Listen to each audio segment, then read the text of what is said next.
Is everybody ready? Okay, Katie, shall we Yes, start? we can start. I know there should be a couple more commissioners on their way, but we can start 6 o'clock.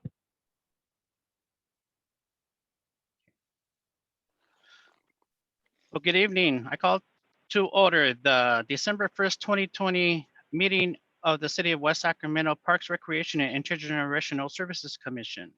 Pursuant to the Governor's Executive Order 9-29-20, members of the West Sacramento Parks, Recreation, and Intergenerational Services Commission and staff will participate in this meeting via a teleconference. To reduce the spread of COVID-19, members of the public are asked to watch the meeting via telecast on Wave Cable Channel 20 and to have submitted comments in writing today at 5 p.m. Madam Secretary, can you please call the roll? Thank you. Chair Sandoval, Here. Vice Chair Reed, Commissioner Ahmad, Here. Commissioner Eckler, Here. thank you. Commissioner Hargrove, Commissioner Jans, Here. and Commissioner Price. I am here. We have a quorum, thank you. Awesome. That brings us to item 1A, which is presentations by the public on matters not on the agenda within the jurisdiction of the council. Madam Secretary? We did receive 3 public comments on item number 5 on the agenda this evening. They have been shared with each commissioner and staff, and as well as posted on the city's website at cityofwestsacramento.org. Great. So if someone would like to see those comments, they're available on the website. That brings us now to item 1B, Commissioner Communications. What do you need, commissioners like to, Commissioner Johns? Hi, I wrote a couple things down. Let me grab them real quick. So I just, well, hello everybody. It's been a while, and I'm glad that 2020 is almost over for a lot of reasons, but it has been great, and a lot of things have happened. But I just want to congratulate and thank Mayor Cabalden for so many years of service to our city. It's really unparalleled, the dedication that he did, and congratulate Martha Guerrero on taking the wheel for our city, as well as Karina Roscoe and Dante Early on their election. There was a canned food drive that was conducted in our city. I don't know if people are aware of it, for some fire victims over the summer for their pets over at the Wild West feed store over on West Capitol there. That was a fantastic event. And currently right now, the West Sac Kids Give Back donation is happening actually right now. Was the first donation drop off. But this is a great event in our community where we get to bring kids and get them involved in giving back to people in need in our community. So if you have an opportunity to come by, they're collecting body wash, like wool hats and gloves, toothbrushes, just basic supplies. And then at the end of the donation drop off, there's usually a series of them. The kids in the community get together and package individual packages for different people and families, and then they hand them out. It's really a neat event. So if you have an opportunity to do that, I highly recommend it. It's great. And I just wanted to kind of give some recognition to our Active Aging Center, who now I haven't verified this, but I've been told that they actually collectively knitted about 300 hats for this donation. So I thought that was pretty fantastic thing that they did. So I just want to kind of give some recognition to those who spent the year knitting hats for this donation. I thought that was pretty amazing. So that's about it. Any other commissioners would like to say something? All right, I just want to echo Commissioner John's comments on the newly elected mayor and council members as well. Going on, Brings us to item number 2, presentation on emergency preparedness and evacuation planning for vulnerable populations. And we should have Fire Marshal Brian Johnson on the line. Yes, good evening. Good evening. Yes. Yes, Fire Marshal Brian is here as staff, and presenting tonight is Elaine Roberts Musser. So Elaine, we'll let you introduce and take over for this point, and then Brian is here as staff if there are questions particular to our city of West Sacramento. Thank you. Okay, great. Can you allow me to share the screen?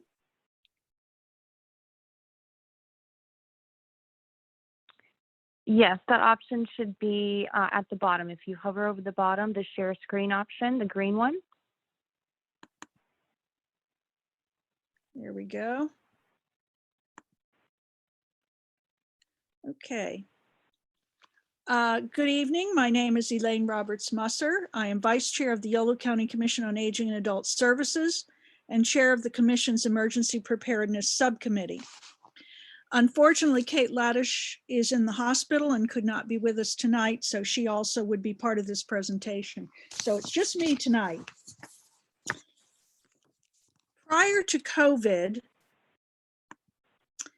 the California State Auditor issued a report on an audit conducted in 3 counties, Butte, Sonoma, and Ventura.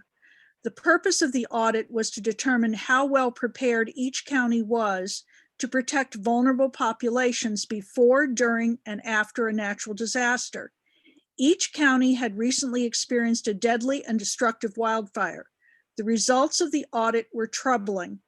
None of the 3 counties had implemented best practices, but neither had the state done its duty in supporting these counties. In a recent surprise inspection of 19 nursing homes in California by federal officials to assess whether they were prepared to protect their residents in an emergency, the findings were equally disturbing. There were 137 instances of non-compliance with life safety requirements related to building exits, smoke barriers, fire suppression systems, and fire drills. And there were 188 instances of non-compliance with disaster preparedness requirements related to emergency plans, evacuation plans, resident and staff tracking, and emergency preparedness training. More frightening is the incident of 2 nursing homes involved in the Santa Rosa fires. The directors and staff literally abandoned the residents to the ravages of the fires. Only because emergency workers and family members came to rescue them were the residents able to survive. Both nursing homes had their licenses revoked, and the administrators were banned from operating such a facility ever again in the state of California.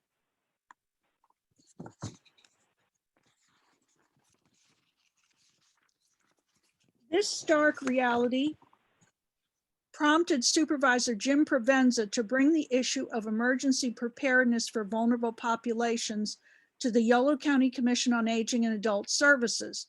An emergency preparedness subcommittee of the commission was formed to make sure those with access and functional needs are not forgotten in the county's emergency preparedness planning. Seniors, peoples with disabilities, individuals with language barriers, and those who depend on electrically powered medical equipment are particularly in danger during an emergency. West Sacramento and Yolo County have faced multiple challenges recently, such as PG&E public safety power shutoffs, which endanger those folks relying on electricity for special medical equipment, such as those who use power wheelchairs or require oxygen, or diabetics who must have their insulin refrigerated. You have been fortunate not to experience these power outages thus far, but there has been confusion in the messages as to where and when the power shutoffs might occur. YOLO alerts that came too late or not at all to warn people on the outskirts of winters to evacuate because of fires burning out of control. West Sacramento is in a flood zone surrounded by levees that could fail. In parts of West Sacramento, grassland fires can be a problem. Because of COVID, seniors are often socially isolated without technology to connect them to friends and services or to alert them about an emergency. There has also been a hesitancy to use VIA transportation services. It should also be noted by law that every city and county in California must include those individuals with access and functional needs into its emergency planning. I'll give an overview of the emergency preparedness project before getting into some of the specific recommendations. The Emergency Preparedness Subcommittee of the Yolo County Commission on Aging and Adult Services formed in April of 2019. Over the next 8 months, we identified some specific issues in Yolo County and formulated possible solutions. Yolo County OES Manager, that's Office of Emergency Services, sorry about that. Yolo County Office of Emergency Services Manager Dana Carey and Yolo County EMS Coordinator Christine Wyvoda were very generous with their time during this process. We took our initial recommendations to the Yolo County Board of Supervisors in January of 2020, just before the pandemic hit. The supervisors accepted the report. Staff gave their response to our recommendations in May. We took our revised recommendations, as well as 4 new ones informed by experiences this spring and summer, to the Board of Supervisors in September. The supervisors voted to accept the revised report and form a subcommittee to determine to what extent the county can implement the recommendations. In September, we also started reaching out to the city aging commissions, and of course, your commission is one of them. The report we took to the Board of Supervisors in January, the cover of which is pictured on the right, has 3 sections: recommendations for actions the supervisors can take, recommendations back to the County Aging Commission, and a suggested plan of action for the city aging commissions themselves. While I won't go through each of the 13 county level recommendations, I will give a thematic overview. Some of these are echoed in the city level recommendations. Identification. It's important to develop some kind of system to identify individuals with special needs who may require assistance in an emergency, particularly assistance evacuating. Training. We recommend fire, police, and other emergency personnel are trained on how to interact with people who have dementia. We've suggested creating a rural community emergency response team, also known as a CERT, for the unincorporated parts of the county. Communication. We've strongly recommended the county increase the number and timeliness of YOLO alerts, using clear language the public can understand and not siloing the information within just the impacted areas. And improving the accessibility and navigability of the emergency preparedness section of the county website. And I'm happy to say they have just started the process of updating the county website. Yay! Identifying a contact person on the infectious disease team the public can communicate with. And as far as resources, distributing free emergency kits to low-income, in-home supported recipients. The full report and revised recommendations are included in a link that you can go to at the end of this presentation. The County Commission on Aging has also developed a voluntary suggested plan of action for each city's aging commission so that all of our emergency preparedness efforts will dovetail. The plan of action includes resources, finding out if your community has a special needs alert program, also called a SNAP, to identify vulnerable residents who may need help during emergencies. Do you have an active community emergency response team, also known as a CERT? And resources for individuals who have medical electricity needs during power outages. What can your city do for them? Questions. There's a list of suggested questions to ask local fire, police, and emergency services. And training, finding volunteers to start a train the trainer program who will educate the public using emergency training modules on what to do if a disaster strikes. We'll talk about that now. There are 5 emergency training modules on different topics to choose from: how to build a basic supply kit, how to make an emergency plan, how to stay informed, how seniors and those with access and functional needs can get ready, and financial emergency planning. We have now 7 volunteers who can do the training. And we're not really looking for volunteers at the moment because we have plenty of people that can do it via computer. So that should be good. West Sacramento and other cities have experienced emergency situations during the Emergency Preparedness Subcommittee's project, and those experiences informed our recommendations. Because they are illustrative of what may be encountered in Yolo County, I'll sketch out a few of these from my city of Winters. Actually, it's not my city, it's Kate's city of Winters, because I live in Davis, as well as some emergency preparedness issues from West Sacramento. Emergency notifications have received a lot of attention recently. During the 4 named fires in the Winters area so far this year, including the LNU Lightning Complex fire, YOLO alert notifications were sent late, failed, or were not sent, and the information was siloed within the areas under evacuation warnings or orders. The subcommittee recommends more frequent and timely alerts by the county in clear language using multiple modes, as well as regular testing of the alert systems. Incorporated Winters is in Yolo County, but rural Winters is in Yolo, Solano, and Napa counties. This highlights that interjurisdictional emergency communication and planning has some gaps. Because West Sacramento is in a flood zone, a $1.5 billion levee project was just completed, and West Sacramento has a weed abatement program to prevent grassland fires. City staff have been reaching out to seniors who are isolated and lonely to check on them. Some people cannot evacuate themselves in an emergency, so it is going to be crucial for those individuals with access and functional needs to make their own personal plan for an emergency. The City of West Sacramento has created an emergency preparedness video featuring the fire marshal, and it was well received by local senior citizens. Bravo to West Sacramento for taking emergency preparedness seriously. You're way ahead of the game. West Sacramento as a community can increase community resilience by fostering a culture of preparedness. The West Sacramento Parks, Recreation, and Intergenerational Services Commission can use the plan of action as a framework to develop a local emergency plan for those with access and functional needs.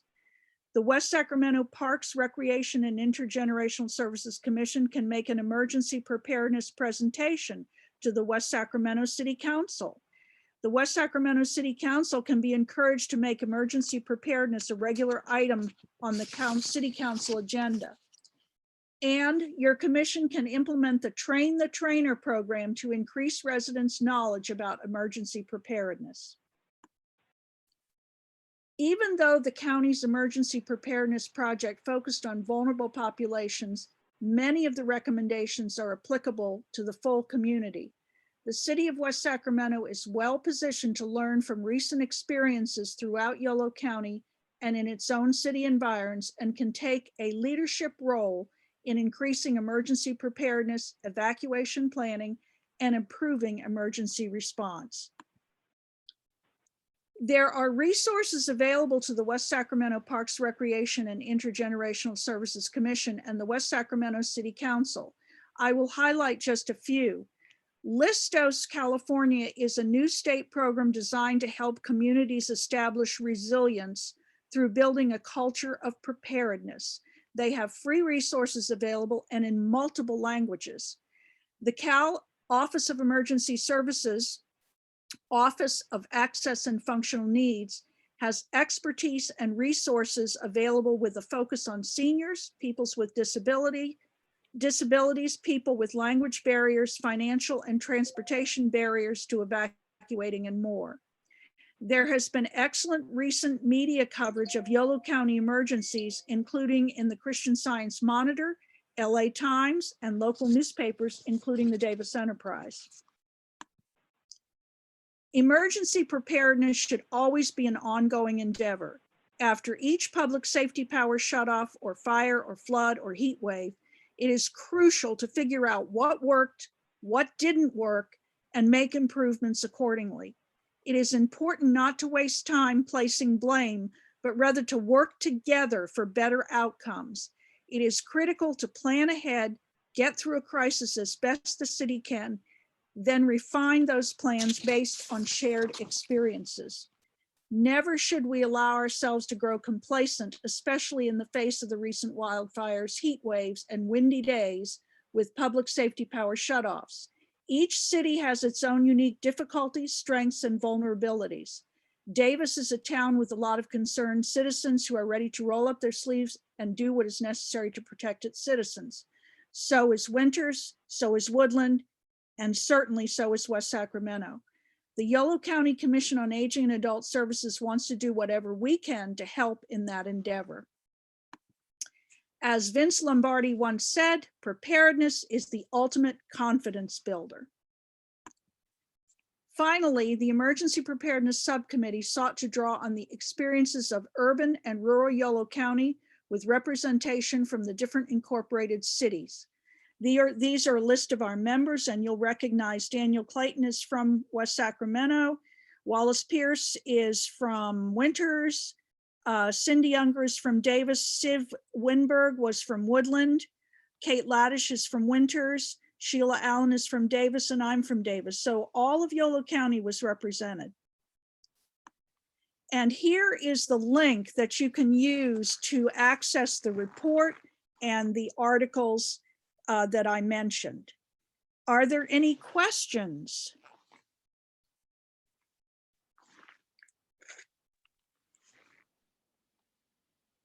No, we don't see any. Wonderful presentation. Thank you, Ms. Moser. And now, Fire Marshal Brian Johnson, would you like to say some words? Good evening again, Mr. Chair and members of the commission, and Ms. Musser. Thank you for the presentation, and thank you for the kudos for all our efforts that we're doing here in West Sacramento. You know, I don't really have anything I want to share. You know, we've met with Ms. Musser before to talk about this document. We're working closely with the county on some of their recommendations. A lot of them are already in place in West Sacramento, but you know, every experience we learn more. You know, this report, there are still some things that we could improve on. But with that, I'd be happy to answer any questions that any of the commissioners have with regard to our efforts here in West Sacramento. Okay, seeing none, well, thank you both for your presentation, especially Ms. Musser. Okay. Now we're gonna go on now to item 3. Oh, yes, sorry. Sorry. Oh, I'm sorry. Oh, That's okay. I've Go ahead, done Commissioner. it. I know it's hard. Oh, I see the hands raised now, so. Sorry. And after you, it'll be Commissioner Eckler and Commissioner Hargrove. Thank you. Oh, don't go away. I'm not going. Okay. Yeah. It's not a question as much as a statement. I thank you, Elaine, for being here. I appreciate it. The commission, I think I've mentioned before that I'm sort of acting as an ad hoc representative of this commission on the YOLO Aging and Adult Services Commission until an official appointment is made of someone from our commission. And I've also taken the trainer Right. course, which was excellent and a very fruitful experience for me. And so I just wanted to alert you to the fact that I do follow these activities relatively closely. And I'm very glad that that West Sacramento has gotten gold stars. So congratulations again to our staff and our first responders for keeping us kind of up to date with our emergency response. And that's it. Thank you. Commissioner Eckler. Good evening. Great presentation. I sincerely appreciate it. One thing that I'm not entirely clear about, and Shit, sorry. part of the God, I had a. yeah, we're getting a little feedback here, but part of the the things that we have for obviously detection and response and being able to go and you respond to certain incidents and things like that is certainly awareness. I know in the past, and I don't know, do we have any type of community alerting system in place? I know in the past when we've had certain scenarios, we've been actually prompted to utilize the Davis one in the past. And since signing up for that, I get every incident that's ever happened in Davis that maybe police activity or something that's going on in Fifth Street in Davis or something like that, but it's not really relevant as a West Sacramento resident. Just didn't know is that something that is a possibility? Good evening again, Mr. Eckler. Yeah, we do have an alert system that's a county system, and actually it's a 3-county system with Placer and Sacramento. Our program or our system's called YOLO Alert, and I believe that's what you're referencing. And it sounds like you are signed up to receive all of Davis alerts. Now, if you don't want to receive those anymore, you can log into your account and you can modify that to not receive them. The reason why you may not receive regular alerts from West Sacramento is that we've opted to use that system strictly for emergency purposes. We want you to know that when you receive that message from Everbridge or YOLO Alert, that you know that that's something that you need to pay attention to because it's critical to your livelihood. So we have only opted to use that for those purposes. For other types of programs or services, we typically use social media to inform the public of what may be going on in the community. Okay. All right. Yeah. It's something that certainly when you don't ever see anything or everything, you question whether or not it's in place or effective. Right. So without any type of real measurement against it, it's certainly something that even if it's a periodic thing, just to go through and say, hey, are you there? Or otherwise it just would turn into white noise is the other potential concern on it too. So. And Mr. Eckler, just for your information, we typically do an annual kind of alert, and we used we just did a few weeks ago in October for kind of a earthquake awareness. So there was an alert that the tri-counties did to test the system and just promote earthquake safety. Thank you. Commissioner Hargrove? Hi, thank you. My question is kind of a follow-on. Nate always asks the great questions. So, Brian, how you doing? You look great for No Shave November, by the way. Thanks for raising all the funds and doing all of that. The question is kind of very specific. Earlier this year, there was 2 ongoing things that folks in the community thought were emergencies and or thought we should have been notified through the system. 2 different times when the city was imposing a curfew, when there was some activity going on in downtown Sacramento. That was something that a lot of folks expressed questions as to why that type of notification did not come out through the emergency system. And I'm curious about that too, how you make a distinction between that. And then some of the COVID related stuff, I could see why that doesn't come through this system as you and Nate just talked about. But am curious if you were part of the decision-making process in terms of I think it was 2 or maybe even 3 different nights where a curfew was imposed citywide. There was some discussion that was had with regard to sending out that messaging with Everbridge. I don't think I could answer to the specifics of exactly why or why not, but I think just in consideration of any message that would be distributed to the citizens of West Sacramento using that system, I would just consider anything that is vital to your livelihood and well-being, your life. Say we did have a fire that grew within the city and is threatening homes to the point to where there would be an evacuation or your home could burn, or a flood event to where we know that there's going to be an overtop or a blank where you need to move. I think situations such as a notification of a curfew are less life-threatening, and that's why the decision was made to not. But I think really that's a question to pose to the police department on that specific matter. Yeah, it's a judgment call, and just thought I'd bring it up because it was one of the more recent things that were discussed about in terms of this topic. So I really appreciate the presentation. I appreciate that this type of emergency system is out there, and that we got great guys like you, Brian, out there on the front line. So really appreciate it, and thanks for being here tonight to both the presenters. Okay, I'm taking my time, making sure any other commissioners would like to say anything. Okay, we will go on now. And thanks again for the presentation, and thank you for joining us, Fire Marshal Johnson. All right, we will continue now with the consent agenda. Item number 3, consideration of approval of the minutes for the October 6, 2020 regular meeting. Madam Secretary, please call the roll.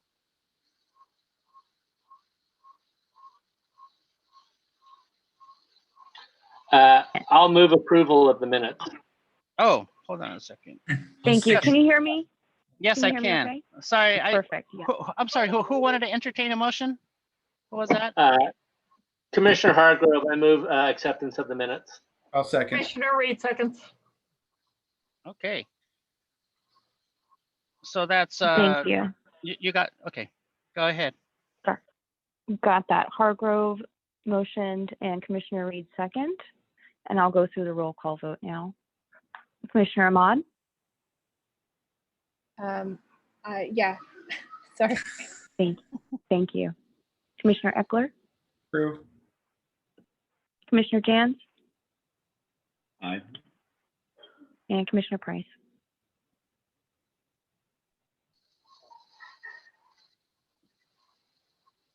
Did I get a verbal, Commissioner Price? Sorry, I didn't hear that. All right, when you just say one syllable, it doesn't come through. Aye. Thank you very much. Okay, and the ayes have it. And the motion's carried. We will now go to our regular agenda. Item number 4, workshop to consider goals for 5-year consolidated plan for the Federal Community Development Block Program. And do we have Isaiah Alford? Welcome. Yes. Thank you for having me. 1 second. I'm sharing my screen.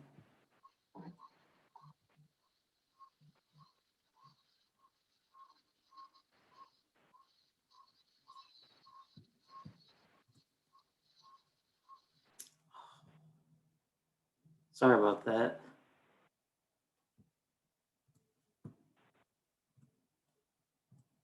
Can you see my screen? All right, perfect. Yes, we can. Yes.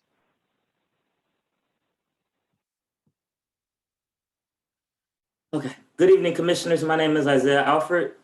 I am the Community Investment Specialist in the Economic Development and Housing Department that oversees the Community Development Block Grant. This evening, I have a presentation on the CDBG 5-year consolidated plan.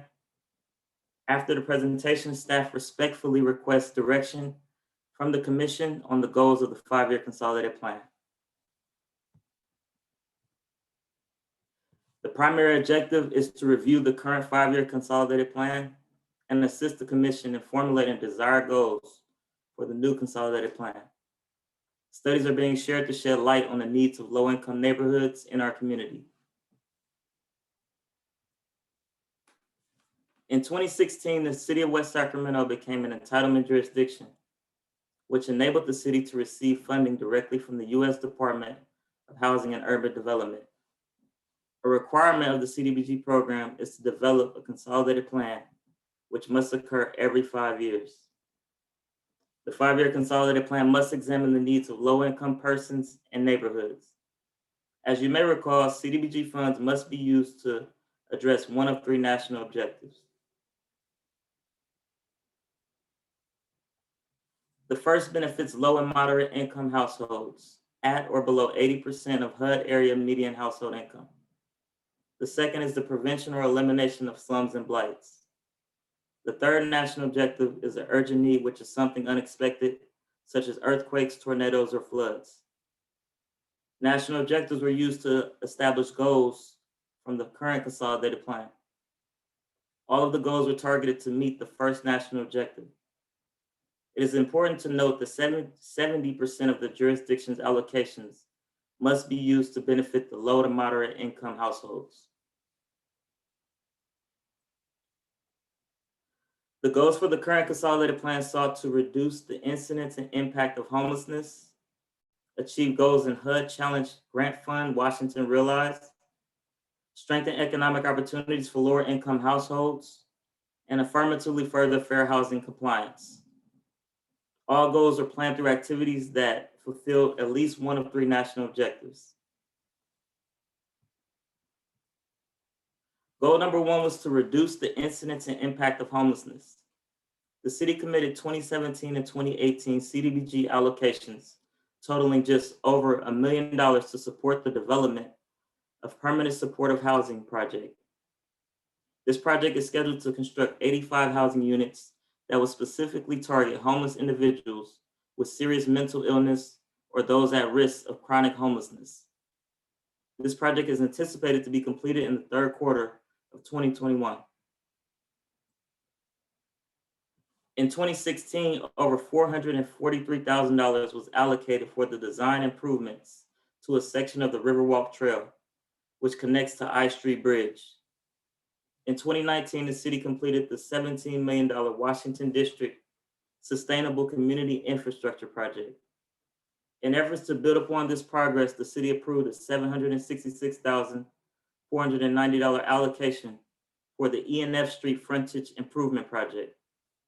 The objective of this project was to improve pedestrian safety and accessibility, as well as address complaints regarding sidewalk improvement for the disabled.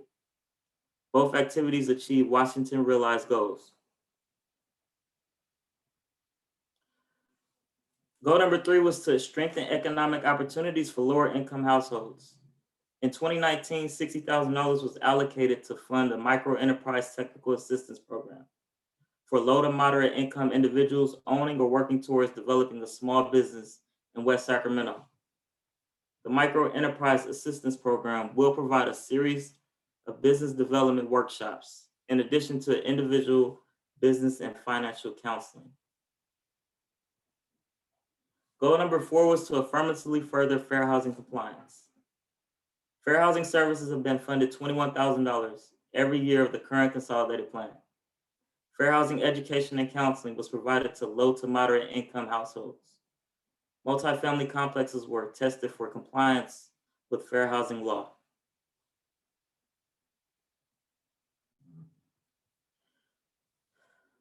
Included in the staff report is a brief summary of several studies staff thought are valuable in considering selection of goals of the new consolidated plan.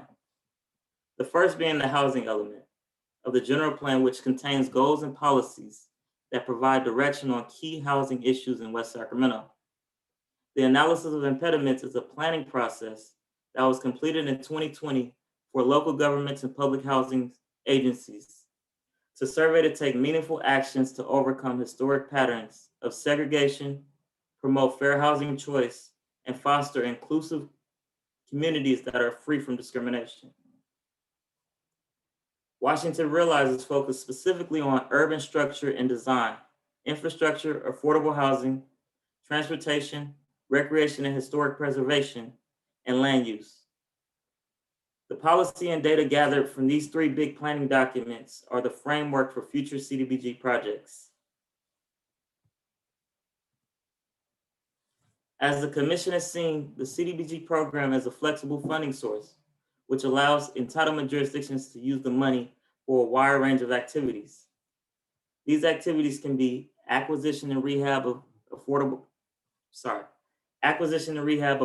housing, construction and rehab of public facilities, construction and rehab of public infrastructure, economic development activities that create jobs for low-income persons, And these activities can also include homeless, youth, and senior programs. Any service activities are capped at 15% of the total allocation of any given year.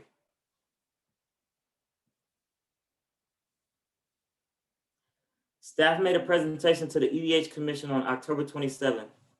This presentation included an overview of the CDBG program and development of the 5-year consolidated plan. As a result, the EDH Commission unanimously voted to recommend the proposed goals. Staff also made a presentation to the City Council on November 18th. Council provided direction on the micro enterprise.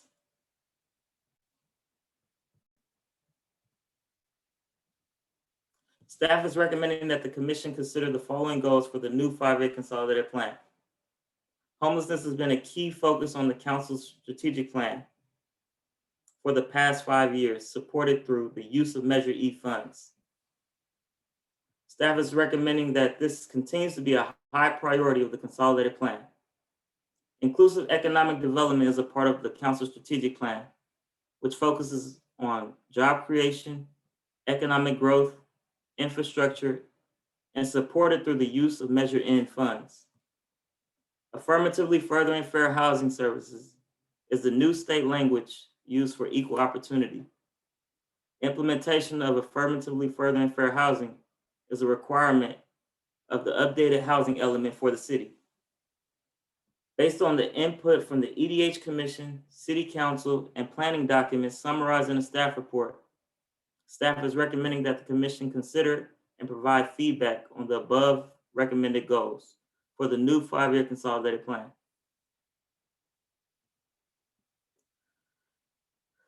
This concludes my presentation. However, the following upcoming activities that staff will engage on to continue receiving feedback for the new 5-year consolidated plan. The primary objective of these outreach activities will be to inform the public that funds will be available. Once staff has completed the remaining outreach activities noted on this slide, we anticipate returning to the City Council in April 2021 for final consideration and approval of the new 5-year consolidated plan. Raul and I are available for questions, and thank you for taking time to hear my presentation. Thank you very much. Commissioners, who would like to go first? Was that Commissioner John? Hello, and thank you for the presentation, Isaiah. I did have a question, a couple of them. One of them was part of the program. You mentioned mental health or behavior, substance abuse programs as part of this, as part of the program. Could you elaborate a little bit more on that and the priority that that's given regarding the 3 objectives for the next 5 years? Yes, so I think you were referring to the homeless youth and senior programs. So these are activities that are supported through the goals. Like, first, Raul, please assist me if you can, but these programs can be used in the annual action plan and can fall under the goals that are presented. But I do want to note that any service activities are capped at 15% of the total allocation. Yeah, thank you, Isaiah. Let me, I can certainly elaborate on that. So the programs that can be funded for mental health would primarily be targeted to reducing the impact of homelessness. For example, the city is in the process of acquiring a motel on West Capitol Avenue that will be used to house homeless individuals. We have secured the funding for the acquisition of the motel. However, we need operations funding for the supportive services that these individuals are going to be receiving, including mental health, living skills, things of that nature. So CDBG funds could be used to fund some of those supportive services for these individuals. As Isaiah noted, CDBG does cap the funding that can be allocated to these activities to 15% of the city's total allocation. So we are limited as to the amount of funds that we can allocate to these types of services. But that is one example of how CDBG can pay for those services. So is the plan to use the full amount at this time, or has that been discussed? Or? No. So again, the goal of the 5-year consolidated plan is to set overarching goals, general goals. Once we set those general goals, every year the city has to create an annual action plan.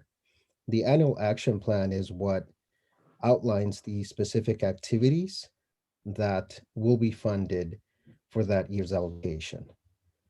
Right. So again, the 5-year consolidated plan can say we want to target homelessness. We want to target economic opportunities for low-income households. It doesn't go into specifics as to what programs or activities are going to be funded, just that we are going to be targeting those types of services or activities. When we draft the annual action plan, that's when staff will present the actual activities or services that we want to allocate CDBG funding to. And we have to go through a very similar process of getting input from the Parks Commission, the Housing Commission, and ultimately getting it approved by the City Council, in addition to public outreach. Okay, thank you. That helps. Hey, Commissioner Reed? I had one sorry. more question. That's okay. At the beginning of the pandemic, the governor had requested or put together some sort of an action plan to house many homeless throughout the state. And I believe I read that West Sacramento brought in a certain number of people to put them in the available hotels that we had. I was just curious if that had impacted your program or your plan. If the people that were brought in, if there was a plan, are they returning to a certain area, or was it temporary, or have they now become part of the West Sacramento population, and has it affected your numbers in any way? Sure. So the program that you're referring to is Project Room Key. That program is being administered by Yolo County. And all of the individuals that are being housed are individuals of each individual city within the county. So the county has leases with multiple motels in the cities of West Sacramento, City of Davis, City of Woodland. And the county did a very good effort at working with each individual city and their homeless coordinators to identify those local homeless residents so that they would be placed into these motel units. So in terms of affecting the number of homeless individuals already in the city, I think the impact is going to be very minimal, if at all, because those are all individuals that were already in West Sacramento. And that's actually the program that I mentioned earlier, the acquisition that the city is currently going through is kind of the second phase of that Project Room Key. In addition to the funding that the state allocated to the counties, the state created this Home Key program for cities and counties to apply for acquisition funds of those motels or any other motel to continue to house those homeless individuals on a longer term. The city applied for some of that funding and was awarded the funding, and we are currently in the process of acquiring one of those motels where the homeless individuals are being housed, again, for longer term housing. The funding that the city received for the acquisition of this motel wasn't sufficient to cover the entire acquisition costs. So some of our existing CDBG funds were allocated for that purpose, in addition to other local funds and additional county funds that the city was awarded to make that acquisition possible.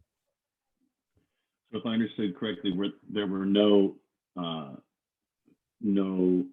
homeless residents from other areas brought into West Sacramento and placed into housing. It was all local West Sacramento people that were given shelter or housing through the program. There was nobody brought in from outside the city. Is that correct? Correct. So as I noted, the county worked very closely with the respective homeless coordinators of each jurisdiction to ensure that those homeless residents stayed in their own jurisdiction. Initially, there may have been some homeless residents that were placed in say Woodland or from Woodland at West Sacramento because of occupancy restrictions. But as the program moved forward, those individuals were then placed back into their hometowns, the motels in their own hometowns. So all of the individuals that are currently being housed as part of Project Roomkey are West Sacramento homeless individuals. Okay. Well, fantastic work that you're doing, both of you, and we really appreciate what you're doing for the community and especially for those in need of housing. Very much appreciated and admired. Thank you.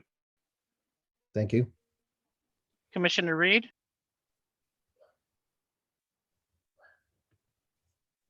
Okay, unmute your mic.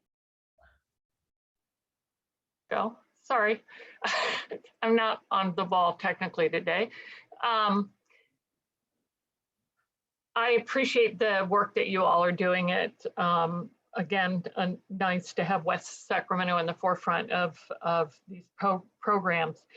One of the questions I had is, again, back to the wraparound services and the limitations on expenditures, because we do know that housing alone does not solve a homelessness issue unless the wraparound services are there to support them.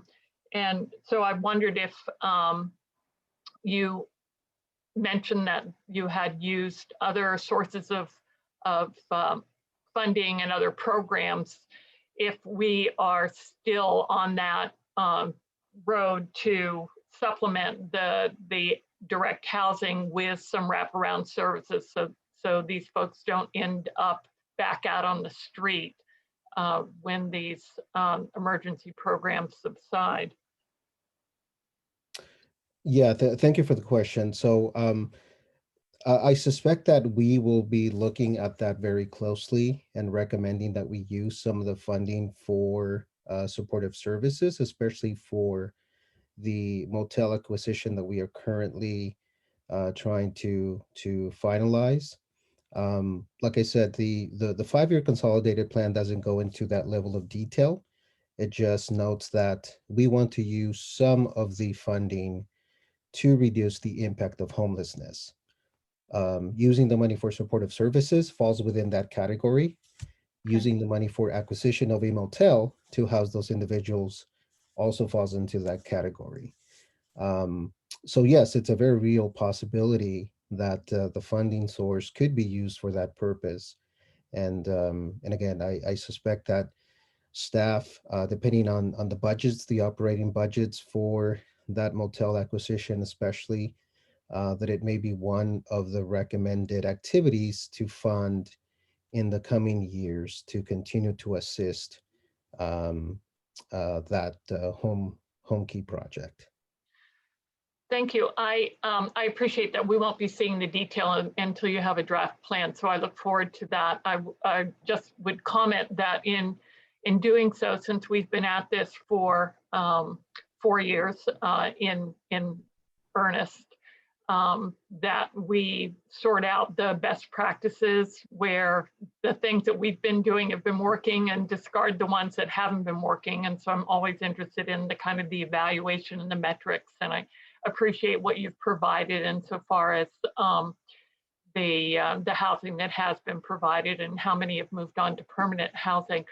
But I do also note that we had an increase back to our 2011 level of our homeless population. And so I'm curious about how, in the absence of further financial federal support for unemployed folks, if there are anything on the near term that's trying to address folks who become homeless as a result of not having sufficient income to pay their rent, and if there's something interim in place in West Sacramento that would address that eventuality. So nothing specifically through the CDBG program. We haven't really thought that far ahead in terms of what types of programs we're going to be funding with our future CDBG funds. Typically, we won't go into that level of detail until we have our new 5-year consolidated plan finalized, so that we know what goals we are targeting. And after that, then, I think that's a very real, again, possibility because of the impact of the pandemic, that we may see a significant increase in homeless families and households. I can tell you that the city works very closely with the county on all of the issues related to homelessness. The city participates in the county HPAC, which is the Homeless Homeless Poverty and Action Coalition, which is all of the cities in the county itself, and service providers. The HPAC serves as the county's continuum of care, and that's the organization that receives also funding from HUD directly for these types of activities. So anything related to homelessness is planned countywide, because homelessness is not just a West Sacramento issue. It's a countywide issue. It's a statewide issue. So we really have to look at ways to reduce that impact countywide. Again, in terms of CDBG, we haven't really looked or considered specific programs, but I can tell you that countywide, not just looking at CDBG funds, but any other funding that may be available, that is always at the forefront of those meetings and the discussions that we have with all the other cities in the county and the service providers. Super. Yeah, I believe the HPAC also has kind of a navigator or an emergency assistance program to enable people to identify if they need. And so I'm happy to hear you comment about them again, because that homeless people move around. So it is a fluid population, and one that we need to address through an integrated set of resources and funding streams that we have. The last question I have or comment is regarding your surveys in terms of what the needs are. And I just want to make sure that in addition to the community who responds to these surveys in a typical way, that have digital access and are able to do so, that you're also speaking directly to our low-income folks and our homeless folks about what their needs are and what services and programs they believe would benefit them the most. Certainly, yeah. As Mr. Isaiah mentioned, we're at the beginning stages of this 5-year consolidated planning process. Part of the process is going to include significant public outreach. So we will be having public meetings and more than likely virtual meetings like this one that we will be hosting to get feedback from the community. We will more than likely be doing individual meetings with service providers. Certainly because of the situation that we're in, it's difficult to have that public contact or that direct contact with the public. Reaching out directly to those service providers that work directly with the low-income individuals and know their needs is a way that we have tried to get information on the needs of those low-income households, because it is somewhat difficult to reach them, especially in these types of virtual settings. I completely understand it. My concern is that in trying to deal with our marginalized communities and develop programs that will benefit them and meet their needs, that we're not always talking to the people directly, that we're talking to people that through their experience have some insight into their needs, but that if we're truly going to have a real public participation, we're probably going to have to expand beyond our normal channels of communication, especially given digital divide and access to kinds of issues, and maybe make a bit of extra effort at, I don't know, where people are picking up food from distributions or through our own homeless programs and housing programs, trying to at least facilitate that dialogue so that we hear directly from the people that we're trying to impact. Definitely, yeah, duly noted. And we are going to have to get creative because we are in a very unique situation where our usual means of trying to reach out to individuals are not going to, be very useful right now. So I appreciate the comment, and we will definitely do everything that we can to reach those individuals specifically. Thank you, and thank you both for the presentation. Thank you. Commissioner Hargrove. Thank you very much. I really wanted to acknowledge, Raul, all your work and your team's work on both Project Room Key, and you just kind of sloughed it off and said it was Yolo County coordinates it, which they do. They do a lot of work, but being able to pull down grants like CDBG, Project Room Key dollars really comes down to really good staff work. And thank you to you and all the staff at the city for what you were able to do. You were actually able to get the governor here twice during the quarantine to talk about how we're dealing with such issues. So that's, I really just wanted to thank you personally. I know you do a lot of really behind the scenes hard work on this. CDBG grant funds we talk about every year. These are these aren't funds that we just automatically get. It's tough to get the CDBG funds, and there's a lot of administrative work and a lot of planning and a lot of public communication that has to be done in order for the city of West Sacramento to get these funds. They're extremely important, but they do take a lot of behind the scenes work. So again, thank you to you and your staff for kind of all the quiet work you do to make sure that we're able to draw down these types of funding in order to be able to spend them on lots of different stuff. And CDBG over the years has been spent on a lot of different things. Right now we're talking about homeless. I know in years past, it has been used to help rehabilitate homes by putting roofs on them in certain parts of our city. So they're really important funds because there's a lot of flexibility in them once you get them, but you do have to go through this public process. And then also, Isaiah, I just wanted to say thank you for being here. I haven't had the pleasure of meeting you in person yet. I hope I'll be able to do that very soon. I hope I'll be able to see actual real life people in person soon. I understand that we were able to lure you from the big city over to this side of the river. And it seems that you already know, along with the rest of us, that West Sac, best Sac. But thank you for coming over here to work in West Sacramento. Thank you for bringing your talents and welcome, and thanks for being at this meeting. Thank you. Thank you, Commissioner Ahmad.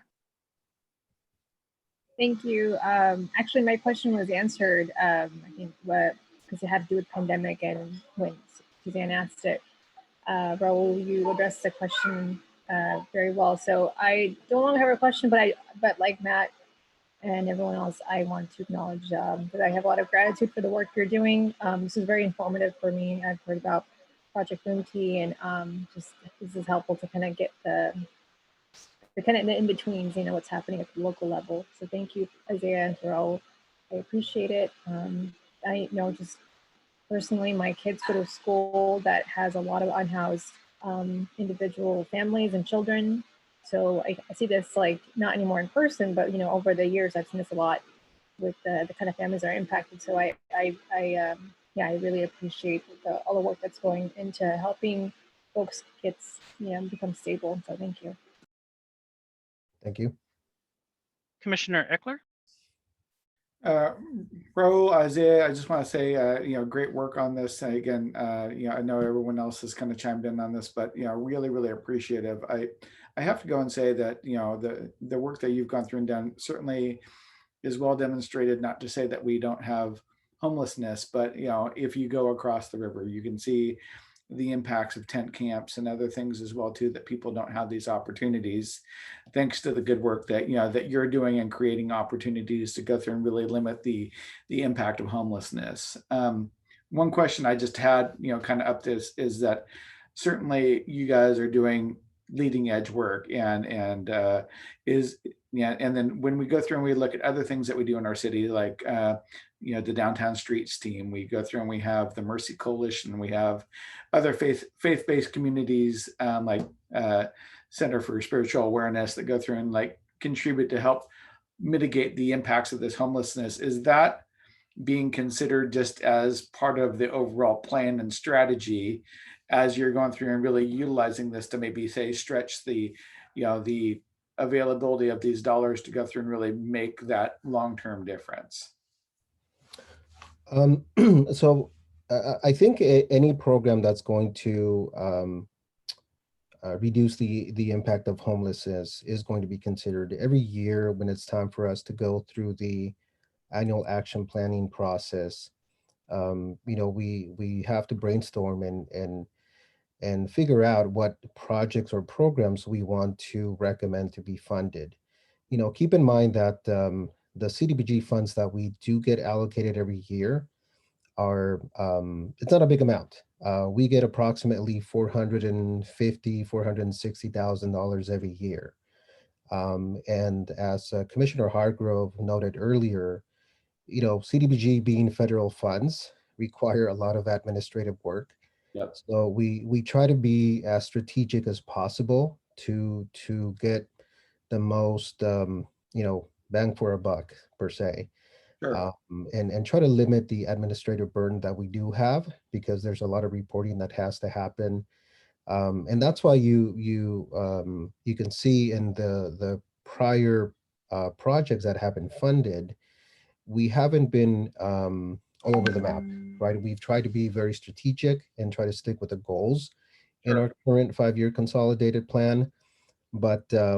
But yeah, I mean, every year we do have to go through that process of sitting down, looking at projects that need funding, looking at the activities that need funding. Is there other funding that is available to fund those projects? If so, is that funding better suited than CDBG? Those are kind of the questions that we go through every year. You mentioned Downtown Streets. You mentioned the Mercy Coalition. I'm assuming you were talking about the winter warming centers that we've done in the past. Yeah. And really what I was looking at it more in the sense is that taking your strategic approach that you do, like what other bolt-on services, agencies supporting things like that, can you do to, only further your alignment? So, yeah. Definitely, yeah. And like I said, so we do have to consider all of those possibilities. But I'll be honest with you, we do try to be strategic because we do have limited staff. Yep. And we have to make sure that whatever projects we recommend are projects that we can also deliver on. Sure. And we can manage. But there is a whole planning process that goes through every year when we present the annual action plan and the activities that we want to recommend for that annual action plan. Great work. Again, hats off to both of you. Thank you. Any other questions? I would just also like to thank both of you for your hard work, Mr. Alfred and Mr. Huerta. And we hope to hear from you guys again soon, hopefully with good news as this program continues to go. All right, we will continue now. Thank you. Thank you. We will continue now to our regular agenda item number 5, which is consideration of proposed updates to the Memorial Park Organized Sports League use policy. So Mr. Reyes. Yes, sir. You hear me okay? Okay, Yes. perfect. Good evening, Chair Sandoval and Commissioners. My name is Paul Reyes, Recreation Manager at the West Sacramento Recreation Center. My presentation this evening is focused on providing some background information on the Memorial Park Organized Sports League use policy and seeking initial feedback from the Commission on proposed updates based on recent improvements to Memorial Park, as well as feedback from residents, West Sacramento Little League, and our Parks and Recreation Department maintenance and programming staff. The City of West Sacramento owns, operates, and maintains Memorial Park, organized sports leagues, have utilized the park for their programs since the mid-1950s. As these programs have grown over the years, impacts of the surrounding neighborhood have also increased, such as parking issues, cleanliness of the park, and amplified noise. In 2013, residents approached the city in hopes of developing guidelines for park use to reduce some of these impacts. The city worked with residents and the league to develop the Memorial Park Organized Sports League use policy, which was reviewed and endorsed by the Commission. In 2017, as a result of the citywide ADA litigation settlement, the city began a 3-year effort to design and construct ADA upgrades and other enhancements. In July 2020, Memorial Park reopened with improvements that include new accessible dugouts in the major and minor league fields with elevator lifts, a concession, restroom building, shaded play area, ADA parking, refurbished horseshoe pit, and new community barbecue. In early 2019, league representatives met with the city staff regarding the current Memorial Park Organized Sports League use policy and maintenance activity schedules. Also in 2019, multiple residents reached out to the city staff to indicate that vendors associated with the league activities were greatly impacting the neighborhood. We know that a lot of work has been developed and went into developing the 2013 policy. Based on the recent park improvements, a variety of other departments, staffing changes, and feedback from residents, the league and park staff, it seemed like a good time to consider updates to the policy that still honored the intent of the original policy. Attached to your agenda report is the original 2013 policy, as well as proposed updates that are included in both red line and the clean version. There are a number of minor updates to the policy that reflect grammatical errors, updated contact information, and a little more detail on some of the dates.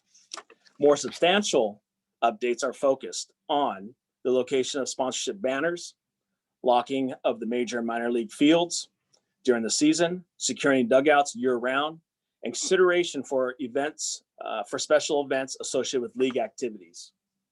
I'd like to briefly touch on some of these items. Sponsorship banners. Per the current policy, banners may only be placed facing inward along the major league field. Banners were also originally required to be removed and rehung every week. Staff is proposing to allow banners to be displayed facing the interior of the new pathway located between the major and minor league fields. Attachment 3 includes an updated aerial map of the park site. Locking the major and minor league fields. The current policy permits locking the major field during the season, February, March through June. Staff is proposing locking both major and minor fields during the league season for 2 primary reasons. Maintenance changes.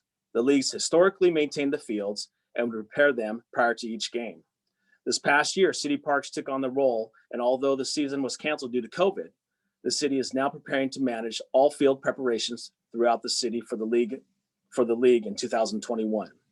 Park staff has indicated a need to have more flexibility with maintenance schedules in order to get all the fields in the city, including Alice Norman fields, completed prior to game days. Ideally, no one is supposed to use the fields once the preparation work has been completed. Since Alice Norman play fields cannot be secured, they must be prepared immediately prior to games. Being able to prepare the Memorial Park fields a day or 2 in advance is preferred if possible. 2, misuse of fields. Park staff have witnessed park patrons using the gated fields for their dogs and not picking up after them. This results in unsanitary fields for the players. This happens frequently. Even though signs are posted on site indicating dogs must be on a leash at all times in the park, having the major and minor league fields closed during the league season will hopefully discourage this type of activity and provide a safer experience for players. Locking the dugouts. The dugouts for both major and minor fields will need to remain locked to the general public throughout the year for safety and security purposes. This is because the dugouts and the ADA, because of the dugouts at ADA lifts, they are expensive amenities that must remain in working condition in order to meet ADA requirements. Special events. The league will be required to obtain special event permit through the city for any food or other vendors associated with organized sports league activities, as well as parades and other special events. This will help reduce impacts to nearby residents. In anticipation of the league season starting in March of 2020, city staff reached out via email and phone by nearby residents who had been involved in developing the 2013 policy with some general suggestions for updates to the policy. At that time, feedback from residents indicated a preference to leave the 2013 policy as is. More recent contact was made with nearby residents, and last week, as part of preparing the material for a commission meeting, staff shared the proposed draft policy updates. The residents requested that at this time, we table it until next meeting to provide more time for discussion, the proposed updates. Based on the commission meeting schedule, staff felt it was important to introduce the proposed updates now in order to get initial feedback in advance of the league season beginning in February, March 2021. Based on the feedback received, the department director will continue to coordinate with staff, with park staff, the league, the residents, to make additional edits if needed and return to commission at a later date in February. That concludes my presentation. I do have some staff here, Parks Superintendent Sam Cooney, as well as Recreation Supervisor Chris Froshog here to answer any questions. Thank you. Okay, Commissioner questions?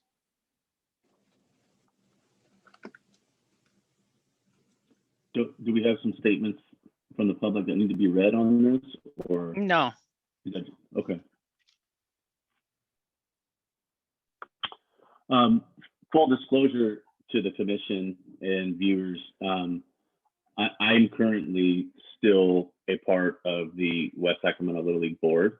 So I am an active member of the board of directors and serving as vice president. So I'm happy to provide any answers to any questions that you have regarding the league's use of the fields, any history on it. But I just wanted to be upfront and let you know that I am part of the league, which gives me a lot of intimate knowledge into the use of the fields. But I just wanted to be upfront and let you know that I am an active member there. So I'm happy to answer. Dave, I'd love to hear your thoughts on the policy and policy changes. And I assume there was a process between the Little League and the city that you guys went through. Yeah, I mean, there was obviously the league and the Parks Department, the city has been in communication really since the ADA project kind of began. So we've been in a kind of a continuous dialogue with the city regarding the park in general. When it started, as you remember, we all know that it was originally discussed that the Little League would be moving, but the community overwhelmingly supported continued play at Memorial Park. So we kind of moved in that direction. And within those dialogues that we were kind of actively engaged in, some of the 2013 policies were really kind of hindering some of the league activities. We're keeping in mind that the group is all volunteers. It's all moms and dads that are volunteering to try to make the league, as best as it can be and as safe as it can be for the kids that are playing. So a good example is the banners requiring that they be taken down every Saturday and then re-put up on Tuesdays before game was just becoming something that was too hard to manage, from a volunteer standpoint. So that's a great example of one of the policy changes that would allow us to put the banners up at the beginning of the season and then move on to, other volunteer work activities, not having to manage them. And then additionally, we wouldn't be outside the policy. We wouldn't be, upsetting any neighbors for not adhering to the policy of taking them up and down. I know that the league is in support of these changes, particularly in their, I think there was one of the comments was from the league president regarding the investment that they made into the field over the past few years is pretty substantial. And now that park maintenance is getting involved in maintaining the fields, I think they, together with the league, I think the ultimate goal here is just to make these fields as best as they can be and make managing them as simple as possible. So securing the fields just during the season, at this point, which is what the policy is addressing, would be a big help for that. So those two areas are probably some of the bigger ones. And then another area I think that I saw in this MOU too was the flexibility for days of play, which I know in 2013 policies it was no play on Sundays and Mondays, which was really intended to kind of provide some rest to the fields, so we can't play on them constantly. But we found it's pretty rare, but we found I think a couple of years ago when we just had a ton of rain in that springtime. I don't remember 2016, I think it was, or 17. It rained for like 2 or 3 weeks straight, and so we had a huge scheduling conflict with the ability to reschedule games. And so the flexibility, I think the way the policy is written is it doesn't provide for the use of just any arbitrary Sunday or Monday play. It has to be approved through the city under special circumstances. So allowing us to basically apply to say, hey, we couldn't play Thursday, Friday, and Saturday. So we would like to play some of these games on Sunday and Monday just to try to catch up. That would be a huge help for the people who are trying to coordinate, games and planning. So, I mean, ultimately the league, I think, is in big support of these changes. I think they're pretty fair, and they're updated to show some of the changes that we've done, not only with the relationship with the Parks Department and the city, but also in the new field and how they're going to be used. But yeah, that's kind of the league take on it. Commissioner Price? Oh, go ahead, Commissioner Hargrove. I just wanted to say thanks to Dave. It's nice to have somebody who's representing Little League and has been part of the discussions to have this. And then I will raise my hand and at some point have a few questions. Okay. Commissioner Price. Yeah, I was involved in that task force back in 2012 to put together the policy. And I think the main points from back then were that it was kind of viewed as like a free-for-all and Little League could do whatever they wanted. And a lot of this had to happen. And we did a lot of great things to put this policy together. And over time, those policies need to evolve. And I think Paul hit it on the head as we corrected some things. We changed a couple things that make a lot of sense, but we also responded to what the community was telling us. And, a couple of years ago, the community loudly said that this is a Little League park. This is not just a park that anybody can use and Little League's happening to use it. I think also by putting the city back in charge of the maintenance, that solved one of the other problems from 2012, was that the Little League came to the table saying, we can lock these parks because we're doing the maintenance. But now that we're seeing how it actually works, is they weren't trying to control the park access. They were trying to preserve the park so people could actually play on it, whether it's RC cars or people riding their bikes or the dogs or drug paraphernalia or whatever you see out there. Now having the city maintain it, they've actually seen that too, that we have to prepare the fields for play. And if you want to have a high quality field, you have to have high quality maintenance, and we need to secure that field. So I think a lot of this makes sense. It doesn't take away like all the stuff that was asked for from in 2012. It maintained so much of that. Some of the contentious things that were from like the public comment was saying, well, the banners were supposed to be taken down and they weren't. You know, it's not too much to ask that the Little League try their best to make sure the park looks good. And if it's out of hand, then that'll have to be addressed. But I think having a policy that says you have to take down the banners is a little bit overkill, I think. So I think a lot of this feedback's great. I like that staff is sort of agreeing with some of the public comment to say that we're not voting on this right now. This is like the first reading, if you will. This is a great opportunity for the public to read through the proposed changes, to hear our thoughts on the proposed changes, and then this will come back to either us or go straight to council or other commissions as needed before anything's taken effect. And certainly this can probably get done before the season starts. So I think we're in a good place, and I applaud the city for all or the staff for all the effort they put into this. Thanks. Commissioner Hargrove? Thank you very much. So I appreciate the context again of Commissioner Jans and of Commissioner Price. I haven't talked to any of the neighbors directly around Memorial Park, but I've talked to a lot of neighbors in the general area. I live in Westmore Oaks. They're very excited about the park being completely redone and reopened. It's a weird thing if you grew up going to that park and you go to it right now.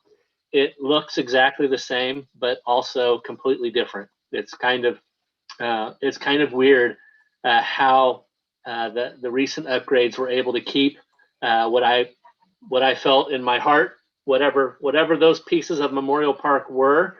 They were kind of kept with the dugouts, with how everything was positioned.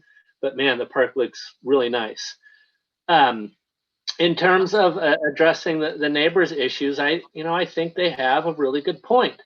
And I think that having this commission and the park staff work through some of these issues with them is something that we need to ask for as a commission. And I understand we're not adopting this tonight. I think living by the park is fantastic. I would love to be able to see the Little League Park out of my front window. But I do also understand, I have heard many complaints over the years about parking issues. And we all know sometimes when crowds get together, there's litter and there's other things that happen within the neighborhood. So I think that continuing those discussions with those neighbors that have issues with some of this stuff and making sure they're getting addressed is something that I appreciate. And I know Tracy and her team will do that. The other thing is I'm really torn about locking the fields because I grew up, actually, those were the play fields at Memorial Park were the play fields where my friends and I played as kids. That was our park in our neighborhood.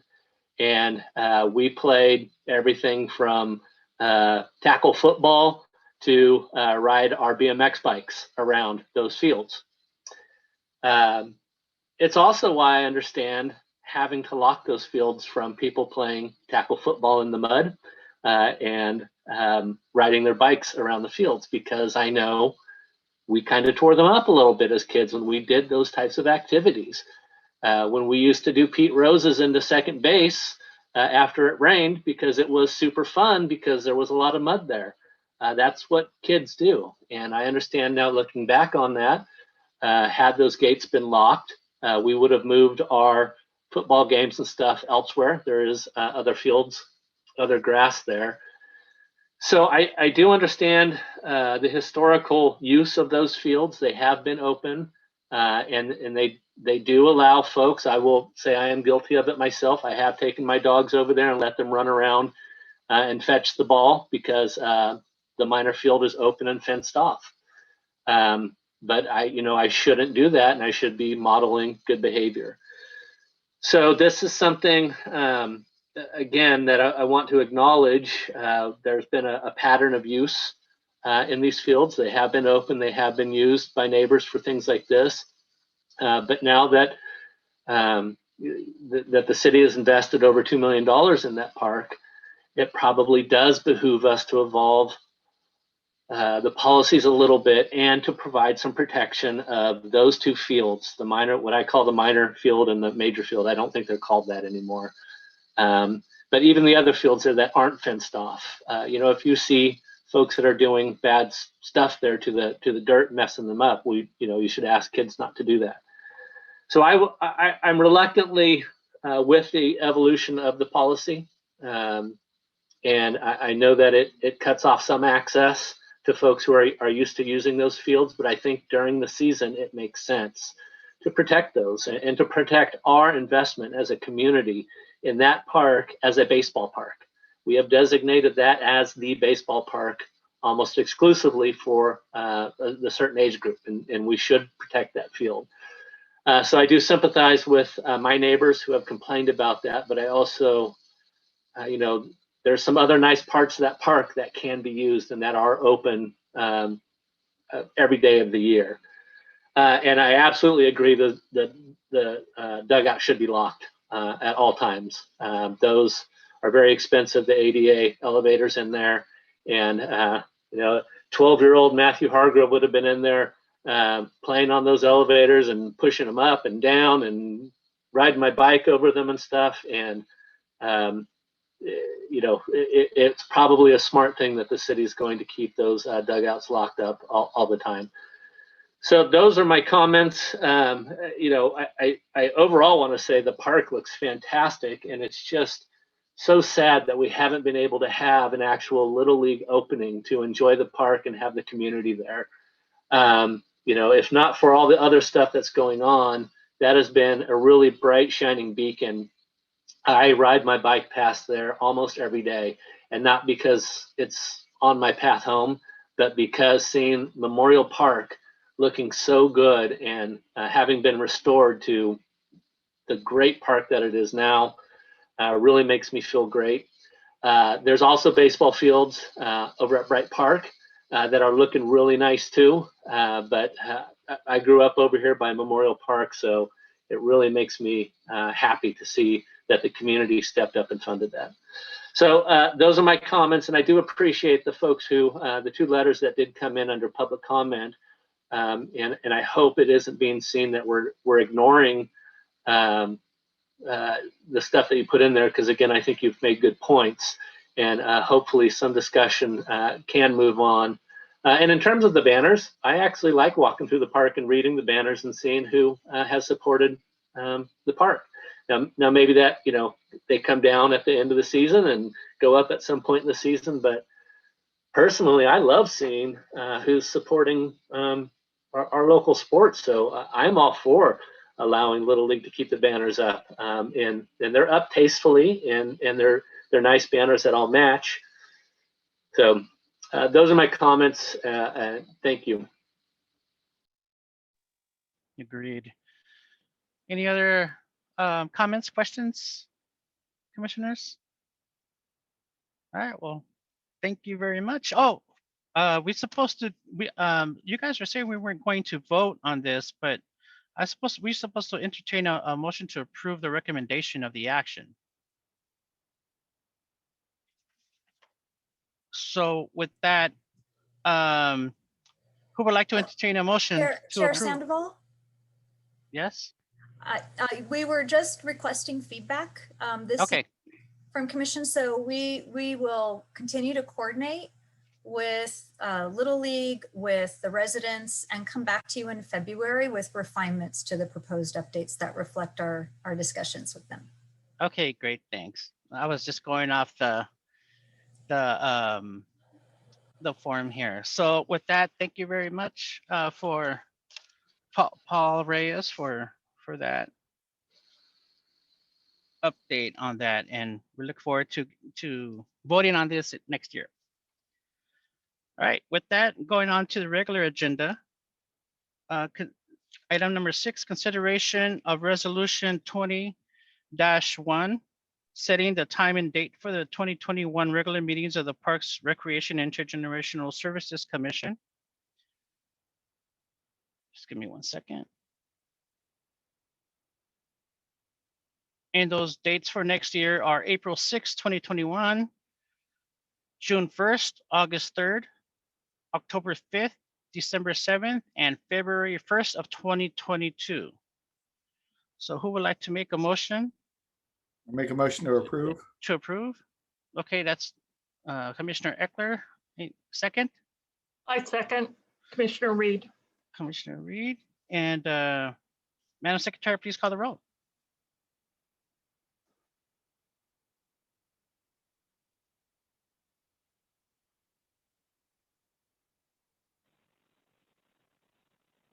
Hi, sorry. Can you hear me? Yes. Yes. Thank you. Commissioner Ahmad, Aye. Commissioner Hargrove, Aye. Commissioner Jans, Aye. Commissioner Price, I approve. and Chair Sandoval. Aye. Thank you. Okay, the motion is carried. Now we will continue on to our general administration functions. Item number 7A, Director's Report. Good evening, Chair Sandoval, members of the commission. I don't have any major updates tonight, but after a very long year and a year where we've been working really hard to continue running programs virtually, building projects, applying for grant funding on behalf of the entire Parks and Recreation Department, I just wanted to say thank you for your commitment to this commission, for providing us feedback and direction that we need to move our projects forward, and most of all, support. We wish you all a wonderful holiday season. We look forward to a very busy and very safe 2021. Thank you. Thank you. Thank you so much. Thanks, Tracy. Everyone. Okay, we're gonna continue now. Item 7B of general administration function, future item requests within the scope of the commission. Anyone? All right, seeing none, we're going to, who would like to entertain a motion to adjourn? Make a motion. Okay, Commissioner Eckler, a motion. Who would like to second? Commissioner Reed. Okay, with that, Madam Secretary, please call the roll. Thank you. Commissioner Ahmad, Aye. Commissioner Hargrove, Aye. Commissioner Jans, Aye. Commissioner Price, Aye. and Chair Sandoval. Aye. Thank you. Okay, thank you very much, everybody. Thank you. Reminder, they extended the application process to December 11th. So if you're planning on re-upping your Parks Commission application, you have till December 11th now. So whoever was responsible for that, thank you, because I was really stressing about getting my application in. I was so far in the weeds, and then I saw the email come through, and so thanks for that. So I will be putting my application in, and I hope to see all of you back to as well. I really enjoyed serving with all of you the last couple of years. So thanks so much. Likewise. Likewise. Likewise. See you all 2021. Yep. Bye. Bye, everyone. Bye-bye. Be safe.